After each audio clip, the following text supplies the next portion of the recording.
ਪੰਜਾਬੀ ਪਿਆਰਿਓ, ਜੀਵਨ ਜੋਗਿਓ, ਜੁਗ ਜੁਗ ਜੀਵੋ। ਅੱਜ ਕੱਲ੍ਹ ਪਾਕਿਸਤਾਨ ਤੇ ਭਾਰਤ ਦਰਮਿਆਨ ਹਾਲਾਤ ਬਹੁਤ ਮੰਦੇ ਨੇ। ਪਹਿਲਗਾਮ ਵਿੱਚ ਬੇਗੁਨਾਹ ਸ਼ਹਿਰੀਆਂ ਦਾ ਕਤਲੇਆਮ ਹੋਇਆ। ਇਹਦੀ ਹਰ ਪੁਰਅਮਨ ਤੇ ਬਾਸ਼ਊਰ ਇਨਸਾਨ ਵਾਂਗਰ ਅਸਾਂ ਵੀ ਮਜ਼ਾਮਤ ਕਰਨੇ ਆ। ਭਾਰਤ ਨੇ ਬਿਨਾਂ ਸੋਚੇ ਸਮਝੇ ਬਗੈਰ ਖੋਜ ਪਰਖ ਤੋਂ ਸਾਰਾ ਮਲਬਾ ਹਮੇਸ਼ ਵਾਂਗਰ ਪਾਕਿਸਤਾਨ ਦੇ ਸਿਰ ਮਾਰ ਦਿੱਤਾ ਹੈ।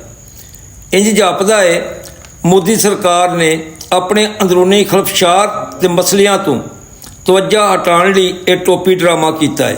ਸਾਡੀ ਗਵਰਨਮੈਂਟ ਨੇ ਨਿਊਟਰਲ ਇਨਕੁਆਇਰੀ ਦਾ ਮੁਤਾਲਬਾ ਕੀਤਾ ਹੈ, ਜਿਹੜਾ ਅੱਜ ਦੇ ਮੁਹੱਜ਼ਬ ਮਾਸ਼ਰੇ ਤੇ ਰਹਿਤਲ ਵਿੱਚ ਸਰਾਹਣਯੋਗ ਹੈ।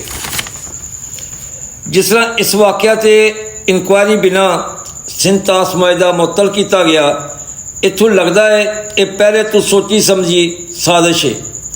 ਇੰਜ ਦੇ ਮੁਆਹਦਿਆਂ ਦੇ ਗਰੰਟਰ ਆਲਮੀ ਅਦਾਰੇ ਹੁੰਦੇ ਨੇ ਜਿਨ੍ਹਾਂ ਨੂੰ ਯਕਤਰਫਾ ਤੌਰ 'ਤੇ ਖ਼ਤਮ ਕਰਨਾ ਮੁਮਕਿਨ ਨਹੀਂ। ਅਸਲੋਂ ਮੋਦੀ ਸਰਕਾਰ ਕਾਫੀ ਚਿਰ ਤੋਂ ਪਾਕਿਸਤਾਨ ਨੂੰ ਬੰਜਰ ਬਣਾਉਣ ਦੇ ਖਾਬ ਵੇਖ ਰਹੀ ਹੈ।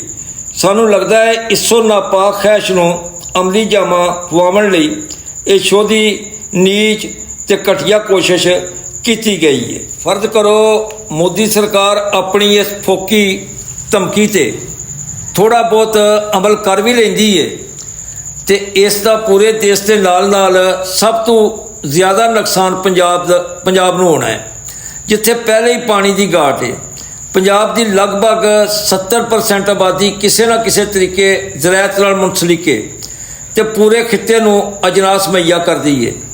ਹੁਣ ਮੋਦੀ ਦੇ ਝੋਲੀ ਚੁੱਕ ਸੋਸ਼ਲ ਮੀਡੀਆ 'ਤੇ ਇਹ ਤਾਸਰ ਦੇ ਰਹੇ ਨੇ ਜੇ ਖੁਦਾ ਨਾ ਖਾਸਤਾ ਪਾਕਿਸਤਾਨੀ ਕੌਮ ਤਕਸੀਮ ਹੈ।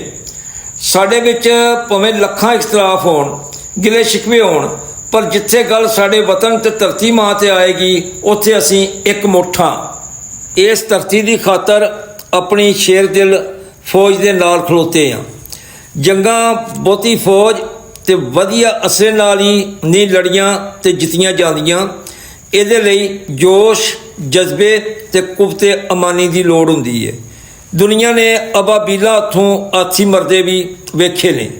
ਅਸਾਂ ਪੂਰੀ ਕੌਮ ਆਪਣੀ ਧਰਤੀ ਮਾਂ ਦੇ ਇੱਕ ਇੰਚ ਦੇ ਦਫਾ ਲਈ ਆਪਣੀ ਅਜ਼ੀਮ ਫੌਜ ਤੇ ਮਾਣਯੋਗ ਸਿਪਾਹ ਸਲਾਰ ਜਨਰਲ ਹਾਫਜ਼ ਸੈਯਦ ਆਸਮ ਮਨੀਰ ਜੀ ਨਾਲ ਆ। ਜੀਵੇ ਪੰਜਾਬ, ਜੀਵੇ ਪਾਕਿਸਤਾਨ।